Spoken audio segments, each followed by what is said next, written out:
নৱবৰ্ষৰ আৰু লগতে ৰঙালী বিহুৰ শুভেচ্ছা জ্ঞাপন কৰি মই আজি এটা নতুন ভিডিঅ' লৈ আপোনালোকৰ ওচৰলৈ আহিছোঁ। ভিডিঅ'টো কি মই আপোনালোকক জনাই থাকিম আৰু আপোনালোকে ভিডিঅ'টো চাবলৈ নাপাহৰিব। মোৰ চেনেলত যদি নতুনকৈ আহিছে প্লিজ ছাবস্ক্ৰাইব কৰিব, লাইক আৰু শ্বেয়াৰ কমেণ্ট কৰিব। আহকচোন আমি প্ৰথমতে আৰম্ভ কৰোঁ অসমৰ পৰাই। অসমৰ নৱবৰ্ষৰ প্ৰথম অসমীয়া বছৰৰ ৰঙালী বিহু উদযাপন কৰা হয় আৰু বিহু হৈছে আমাৰ জাতীয় উৎসৱ।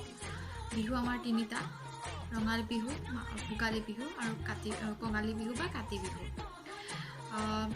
প্ৰথমতে আমি ডাঙৰ হিচাপে যিটো ৰঙালী বিহু উদযাপন কৰোঁ। ৰঙালী বিহু হৈছে ৰঙৰ উৎসৱ। ৰঙালী বিহু আমি 7 বিহু বুলিও আমি জনা যায়। 7 বিহুৰ ভিতৰত আমাৰ কি হয়? প্ৰথমতে হ'ল আমাৰ গৰু বিহু, তাৰপিছত মানুহৰ বিহু, তাৰপিছত গোসাই বিহু, তাঁতৰ বিহু, নাঙল বিহু, জীয়ৰী বা চেনেহী বিহু আৰু চেৰা বিহু। বিহু বিষয়ে আমি সকলোৱে জানো। এতিয়া আহকচোন আমি যাওঁ আমাৰ ৰাজ্যৰ বিভিন্ন ৰাজ্যবোৰত কেনেকুৱা ধৰণে বিহু আমাৰ নৱবৰ্ষটো পালন কৰে সেইখিনি চাবৰ কাৰণে প্ৰথমতে যাওঁ আমি কাশ্মীৰৰ ফালে।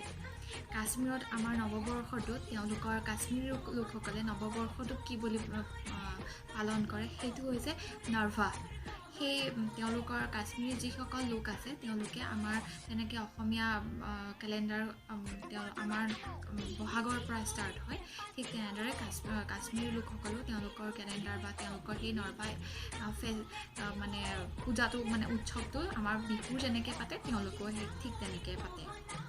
আৰু তাৰপিছত আহি আছোঁ আমি মণিপুৰৰ ফালে। মণিপুৰতো আমাৰ ঠিক তেনেদৰে বিহু যেনেকৈ পাতোঁ তেওঁলোকে নৱবৰ্ষটোক আদৰে। তেওঁলোকে কয় চেইৰাভা বুলি কোৱা হয়। তেওঁলোকে ইয়াতে পূজা অৰ্চনা কৰে, নৱবৰ্ষটোক আদৰে। আমি যেনেকৈ বিহু চেলিব্ৰেশ্যন কৰোঁ তেওঁলোকেও সেই পূজাটো চেলিব্ৰেশ্যন কৰে। তাৰপিছত আহি আছোঁ মহাৰাষ্ট্ৰ। মহাৰাষ্ট্ৰীৰ যিবোৰ লোক আছে তেওঁলোকে এই নৱবৰ্ষটোক গড়ি পৰ্বা সেই বুলি পালন কৰে। ইয়াতে আপোনাৰ মহাৰাষ্ট্ৰীয় যিসকল লোকে তেনেকৈ পূজা অৰ্চনা কৰে, নতুন কাপোৰ লয়, চেলিব্ৰেশ্যন কৰে, ফ্ৰেণ্ড চাৰ্কলক গিফ্ট দিয়ে, যেনেকৈ আমি অসমীয়াত বিহুৱান দিওঁ, তেওঁলোকে সেইখিনি পালন কৰে। তাৰপিছত আমি ৱেষ্ট বেংগলৰ ফালে আহিছোঁ। ৱেষ্ট বেংগলক নতুন নৱবৰ্ষটোক কি বুলি পালন কৰা হয় আৰু কি নামেৰে জনা যায়? ৱেষ্ট বেংগলৰ যিবোৰ বেংগলী সম্প্ৰদায়ৰ লোক আছে তেওঁলোকে পহিলা বৈশাখ হিচাপে নৱবৰ্ষটোক আদৰে আৰু ইয়াত যেনেধৰণে তেওঁলোকে নতুন পিঠা পনা বনাই বিভিন্ন খাদ্য সম্ভাৰ যোগান কৰে আৰু যেনেকৈ আমি বিহু পালন কৰোঁ ঠিক তেনেদৰে তেওঁলোকেও সেই উৎসৱটো পালন কৰে। তাৰপিছত আহিছোঁ আমি পাঞ্জাৱৰ ফালে। পাঞ্জাৱৰ যিবোৰ শিখ সম্প্ৰদায়ৰ লোক আছে তেওঁলোকে নৱবৰ্ষটোৰ বৈশাখী নামেৰে পালন কৰে আৰু ঠিক তেনেদৰে আমি যেনেকৈ বিহু পালন কৰোঁ ঠিক তেনেদৰে তেওঁলোকে সেইটো তেওঁলোকৰ প্ৰধান উৎসৱ হয়, এইটো হিচাপে তেওঁলোকে পালন কৰে। তাৰপিছত আহিছোঁ আমি নেপালৰ ফালে।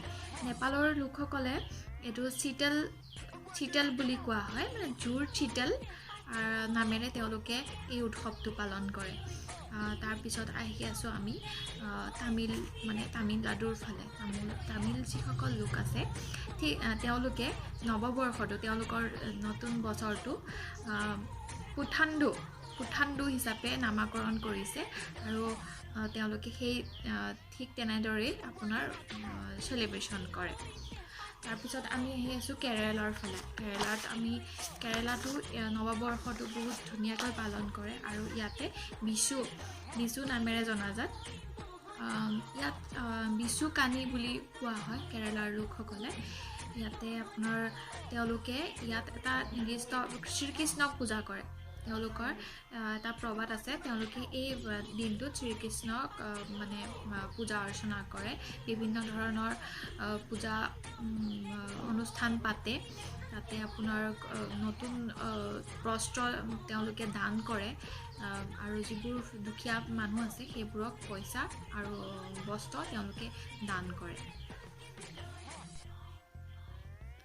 ভিডিঅ'টো কেনেকুৱা পালে জনাবলৈ নাপাহৰিব আৰু হয়তো ইয়াতে বহুতখিনি কিছুমান ভুলো হ'ব পাৰে সেইখিনি আপোনালোকে শুধৰাই দিব কমেণ্টৰ জৰিয়তে আৰু আপোনাৰ ইয়াতে বহুতখিনি হয়তো মোৰ আশা কৰিছোঁ কিছুমান নতুন কথা আপোনালোকে শিকিব পাৰিলে গতিকে ভিডিঅ'বোৰ চাই থাকিব মোৰ আৰু কেনেকুৱা হৈছে কমেণ্টৰ যোগেৰে জনাবলৈ নাপাহৰিব আৰু প্লিজ লাইক ছাবস্ক্ৰাইব আৰু চেনেলটো শ্বেয়াৰ কৰিবলৈ নাপাহৰিব